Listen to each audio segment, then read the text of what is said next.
যেই জাবালে সুরে রসুল আশ্রয় নিছে ওই জাবালে সুরেও কাফির বেঈমানেরা তালাশ করতে করতে গেছে। অথচ কত উঁচা জাবালে সুর। আমি গত বছর আসছিলাম, আলহামদুলিল্লাহ আমি নিজে ওই জায়গাতে উঠছি, প্রায় 1.5-2 ঘন্টা লাগছে আমার, 1.5-2 ঘন্টার সময় লাগছে। তখন আমি ওই জায়গাতে বসে বলছিলাম কাফির বেঈমানের কত বড় জিদ আর কত বড় ক্ষোভ, এত উপর পর্যন্ত উচ্চার রসুলকে তালাশ করছে, চিন্তা করছি।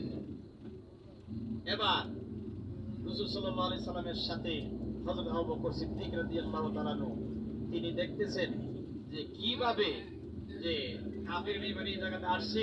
আবু বকর সিদ্দিক লক্ষ্য করতেছে কাফির বেঈমানের সব পাও দেখা যাচ্ছে, একটু যদি তারা মাথাটা নিচু করে তাহলে আমাদেরকে দেখবে। আবু বকর সিদ্দিক রাদিয়াল্লাহু তাআলা আনহুর ভিতরে একটু ভয় আসছে। রাসূল বললেন, ইয়া রাসূলুল্লাহ, কাফির বেঈমান তো আমাদের পর্যন্ত চলে আসছে, মনে হয় এখন একটু চোখে দিলেই দেখবেন। রাসূল সাল্লাল্লাহু আলাইহি সাল্লাম তখন হযরত আবু বকরকে সান্ত্বনা দিলেন, লা তাখাফ ইন্নাল্লাহা মা'ানা লা তাহজান ইন্নাল্লাহা মা'ানা। আল্লাহ বলেন লা তাহজান ইন্নাল্লাহা মা'ানা। রাসূল তখন এই আয়াত পড়ে হযরত আবু